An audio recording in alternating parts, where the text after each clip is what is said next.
Such an honor to have Micah Greenstein here. I've known Rabbi Micah for a while, a few years ahead of me in school, one of those classmates, that you look up to, not just because he was a great student, but also because he was a great person, just a great guy. And it's been a real privilege to get to know him. When I was living in Israel, right around the time that Cantor Emma and Rabbi Adam were my students, one of the best classes I ever had, I got the wonderful, wonderful call from Rabbi Micah, would I come to Memphis and be there for the weekend? It's not exactly how it went down. Basically, I called him and said, could you please invite me to Memphis for the weekend?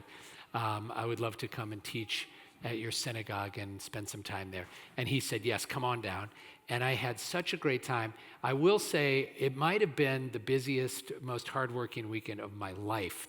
Just trying to keep up with this guy is amazing. He is just an absolute Energizer bunny, and also basically the mayor of Memphis, because everywhere we went, people greeted him, Rabbi, Rabbi, Rabbi. They were just so excited to have him there. And he's just a wonderful, wonderful teacher and scholar. He's been at Temple Israel of Memphis for more than 3 decades and is just a rabbi of rabbis. And he has a special connection to our congregants, Jay and Deanie Stein, going back to his beloved father of blessed memory, Rabbi Howard, who was their rabbi in Florida.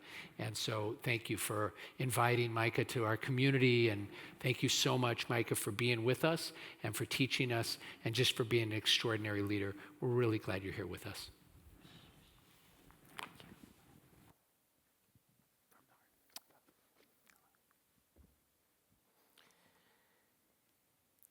Shalom, y'all. And thank you, Brother Yoshi. For me, and I mean this sincerely, this wonderful Shabbat proves that Kevin Bacon has nothing on the Jews, because there are not even 3 degrees of separation in this sanctuary tonight. I was first on this hilltop 39 years ago with Rabbis Hersher and Zeldin as an HUC rabbinic student, learning alongside Rabbis David Woznicka and Ron Stern. And then, on school breaks, I would return to my father's synagogue in Jacksonville, Florida, to be with the Stein family, who have made your magnificent congregation their home too. And by the way, Jay and Deanie Stein speak Southern Yiddish, as did the original Jake and Frieda Stein. Mishpacha in Southern Yiddish is pronounced Mishpocha in Mississippi. Close to Memphis, where I ended up 35 years ago. I never planned on staying in the South, but after teaching and learning with students like your current rabbinic intern, Josh Less, who is a new dad, after meeting him and those like him, I never left Memphis. And your entire WISE team is a gift. Kenner Lutz, Rabbi Noble, Rabbi Laufer, Kenner Roth, Joe, Tali, this ensemble, and your senior Rabbi Zweiback has been a kindred spirit to me for decades, intellectually, spiritually, musically, and personally. I cherish Yoshi as a colleague and friend, despite being much older and not nearly as witty. All this is to say that being back here moves my heart and fills my soul. If you're timing my sermon, please start now. At Rhodes College in Memphis, where I teach, several students travel to Nazi death camps, like the first half of the March of the Living program that brings together teens and adults from around the world to Poland and Israel to carry the torch of Holocaust remembrance. With 40 of you leaving with Rabbi Yoshi tomorrow night for Krakow, I wanted to share a true story my friend and Professor Dan Conway related to me about a trip he led centering on Holocaust memorial sites in and around Berlin. His group visited Sachsenhausen, a camp located north of Berlin and easily accessible by light rail. And when his group arrived for their tour of the camp, the students were dismayed by the sight.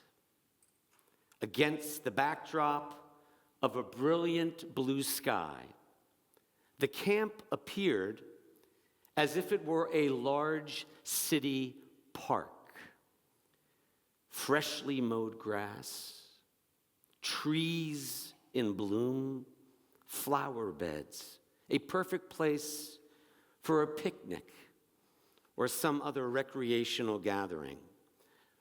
But the worst feature, as far as the students were concerned, was the steady stream of cheerful chirping from the birds nesting in the trees. The birds were singing sweetly throughout the group's tour of the Nazi camp. An intense discussion broke out as soon as the group passed through the gates. The students were expecting the site to be marked, preferably disfigured by the evil perpetrated there. One student joked that he expected to be visiting Mordor, the dark and forbidden realm in Lord of the Rings. The students were uncomfortable with the beauty, serenity, and peacefulness of the site. They wanted to believe, as all of us wish at some point, that Holocaust-grade evil leaves a permanent stain or scar as an admonition to anyone who might dare to commit similar acts of atrocity. But no sign of that evil remained. Whether it's Sachsenhausen, Dachau, Auschwitz, visitors grit their teeth and endure their hours on picture-perfect afternoons, retracing the steps of countless prisoners who died or disappeared there. And at the end of the tour, setting aside the theological question of what God might or should have done, this lesson sinks in. Anthropogenic, meaning human-caused atrocities, must be addressed by anthropogenic acts of courage and goodwill.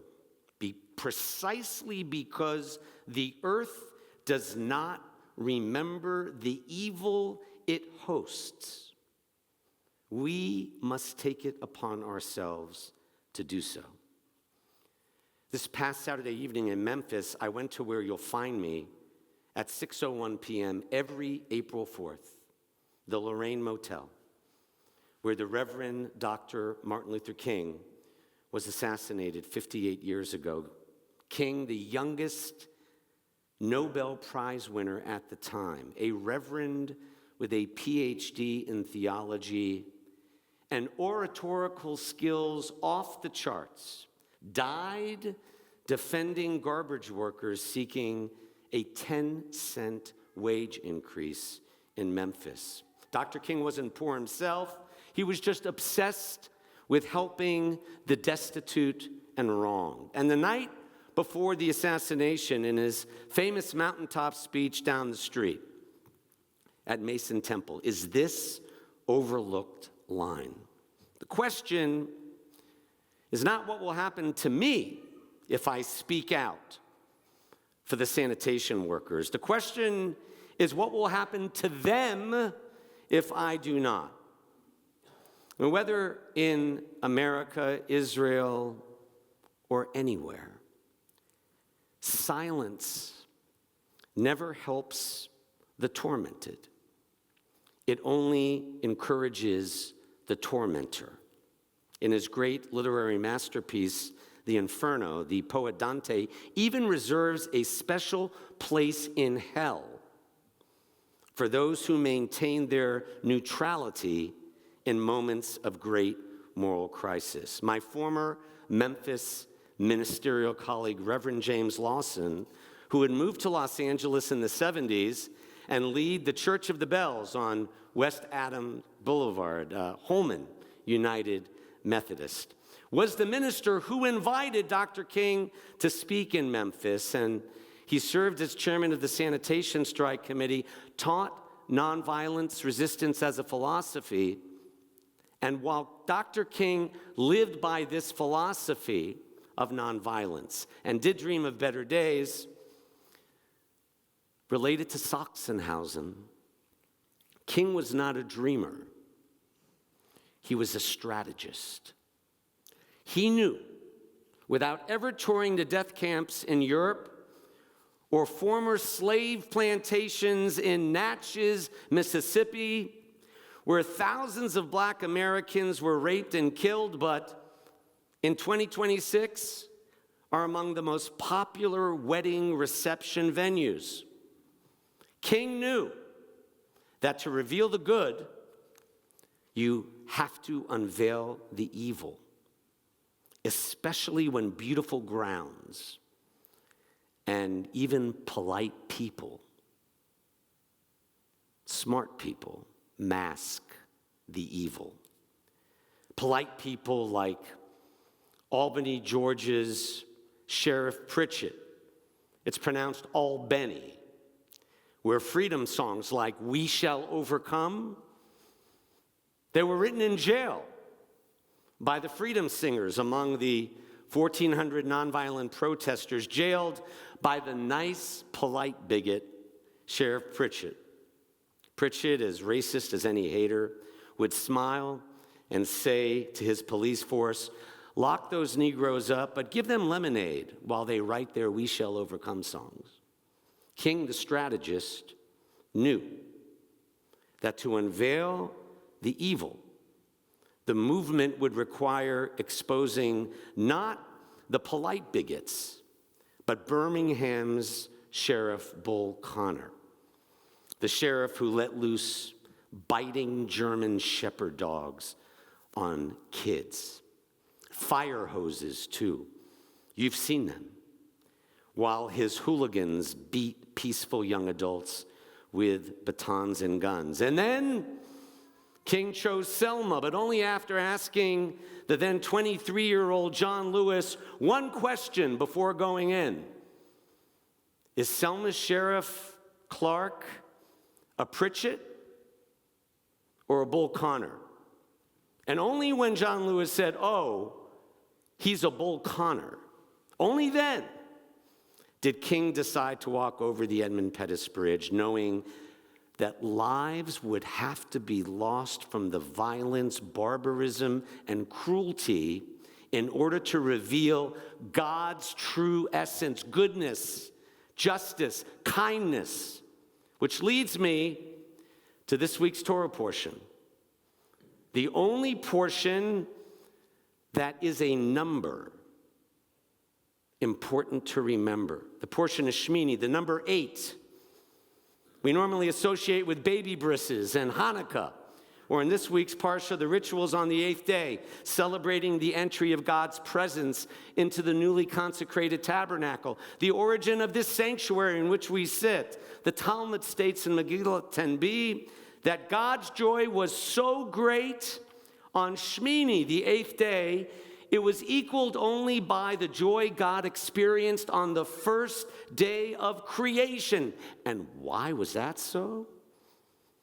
The Talmud continues, because it was on the 8th day, not Shabbat, but the day after, tomorrow, when God rejoiced over the divine potential of humanity.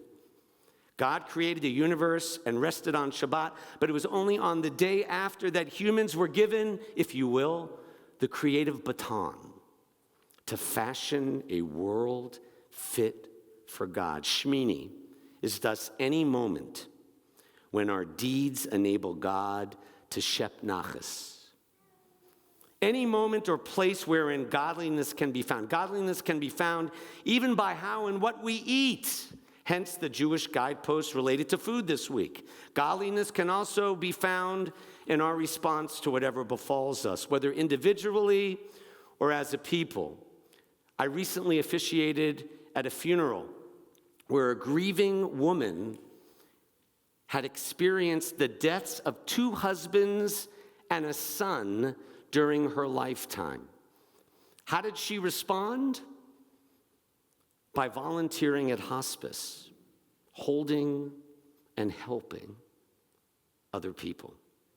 The theology behind that woman's actions and visitors' responses to the beautiful grounds of Sachsenhausen are one and the same.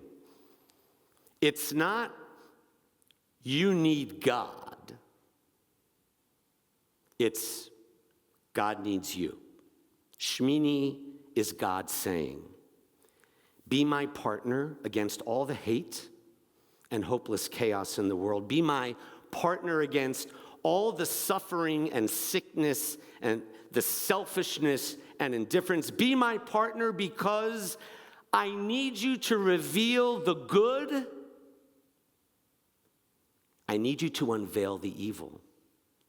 God is waiting for us to rise and repair not just ourselves, but our troubled world beyond these walls. God is waiting for our anthropogenic acts of courage and goodwill, precisely because the earth does not remember the evil it hosts. We must take it upon ourselves to do so. God is waiting for each of us to grow into worthy partners of blessing. Ken Yehi Ratzon, so may we all become. Amen.